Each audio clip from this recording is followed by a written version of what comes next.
Hello students, welcome to my channel. आज हम transaction के इम्पैक्ट को समझेंगे कि किसका किस पर क्या इम्पैक्ट पड़ता है। So let's start.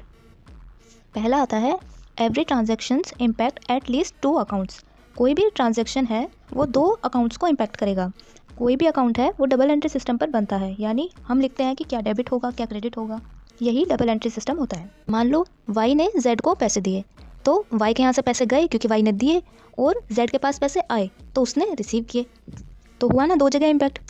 इसी तरह से मान लिया आपने कोई फर्नीचर खरीदा, तो जब आप कोई चीज़ खरीदेंगे तो ऑटोमेटिकली आपके जेब से पैसा जाएगा, और जो फर्नीचर वाला होगा उसके पास पैसा आएगा क्योंकि आप उसको पैसा देंगे। तो नॉर्मल सी बात है कि ट्रांजैक्शन ऐसे ही चलते हैं, इसलिए कहते हैं कि 2 जगह ट्रांजैक्शंस इम्पैक्ट करती है।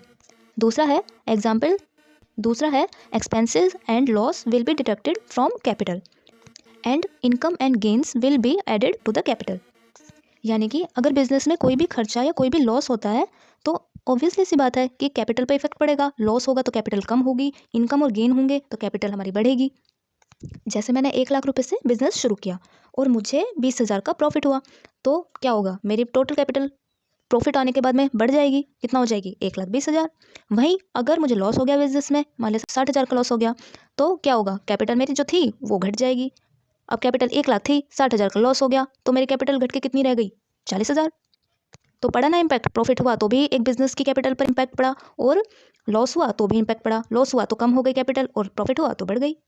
एंड थर्ड आता है हमारा बेसिक अकाउंटिंग इक्वेशन, जो है assets is equal to liability plus capital. जब भी हम अकाउंटिंग करते हैं तो 2 चीज़ें देखनी पड़ती हैं। पहला, बिजनेस प्रॉफिट में है या नहीं, यानी कि हमारी प्रॉफिटेबिलिटी, जो कि कैसे पता चलेगा? बिजनेस का प्रॉफिट एंड लॉस पता करके, यानी कि बिजनेस का प्रॉफिट एंड लॉस अकाउंट से।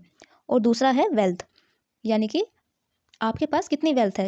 देखिए, जब हम कोई भी बिज़नेस स्टार्ट करते हैं तो सबसे पहले क्या करते हैं, उस बिज़नेस से रिलेटेड सामान लेकर आते हैं। जैसे फर्नीचर होता है, मशीनरी वगैरह, बिज़नेस में लगने वाले इक्विपमेंट्स, लैंड खरीदनी पड़ती है, बिल्डिंग खरीदनी पड़ती है, और ये सब हमारे एसेट्स होते हैं। अब इन एसेट्स को लाने का क्या तरीका है? अगर नकद में लाए हैं अपनी एसेट्स तो एसेट हो गया, और अगर हम क्रेडिट में लेकर आए हैं यानी उधार पर लाए हैं या लोन पर लाए हैं तो वो लाइबिलिटी हो गया। उसमें एसेट तो आया लेकिन लाइबिलिटी भी बन गई हमारी।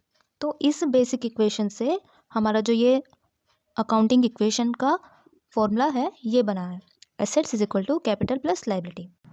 क्योंकि एसेट हो चाहे लाइबिलिटी, दोनों ही कैपिटल को इम्पैक्ट करते हैं।